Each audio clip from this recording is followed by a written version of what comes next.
And good day, everybody. Today I thought I would talk to healthcare workers about the three layers of government that we have in Canada and what are they supposed to be doing with Canada's healthcare system. So in Canada, we have three different levels of government. We have the federal government, which works in Ottawa.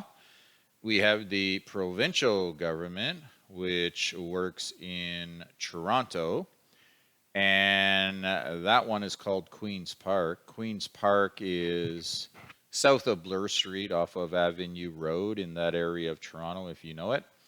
And then we have the Toronto government. So every city and town in Canada has their own little mini government. Toronto's government works at Toronto City Hall. Everybody has seen the big Toronto sign. That's where City Hall is. And that's where the city government works. So the head of the city government, the mayor of Toronto, is Olivia Chow. The head of the provincial government is Doug Ford. And the head of the federal government in Ottawa is Mark Carney. And what's interesting about that is there's a variety of government opinions, right? Because Mark Carney in Ottawa, the prime minister, would be considered liberal. He's a liberal. Doug Ford, provincial government, would be considered a conservative. And Olivia Chow in Toronto would be considered NDP.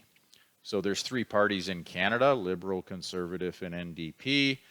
And those three are actually represented at the federal level, provincial level, and city level. So lots of unique opinions that can go into trying solving some of these healthcare problems that we have in Canada.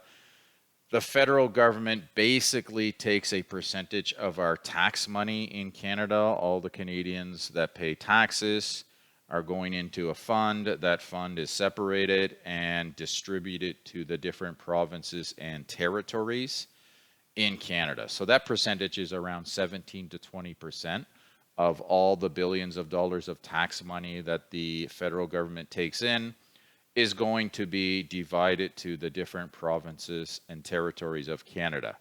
Now, the head of the provinces and territories are going to decide on where that money goes. So the federal government gives them a few rules they have to follow in order to get the money.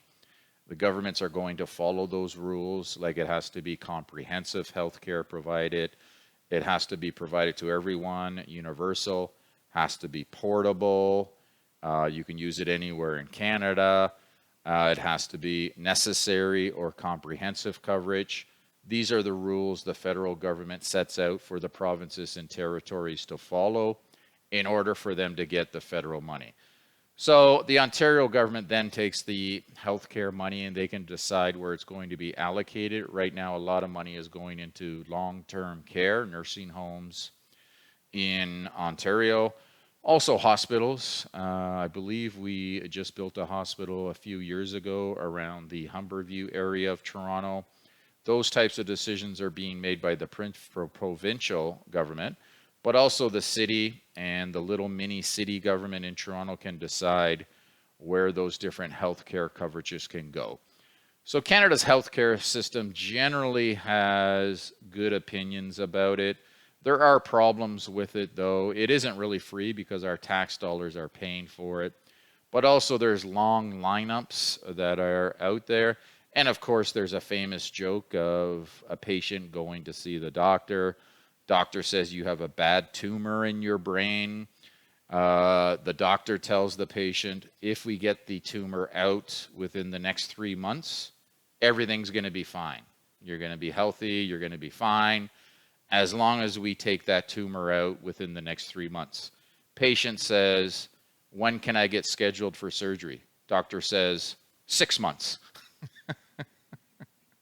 So long wait lists for surgery, one of the major problems in Canada right now, and waiting for surgery, waiting for tests, that type of thing. A lot of Canadians just drive across the border, pay money in Buffalo or somewhere to get these tests and surgeries done. So that's one of the major problems that they're working on right now. Many more people coming into the healthcare system, billions of dollars being spent on the system.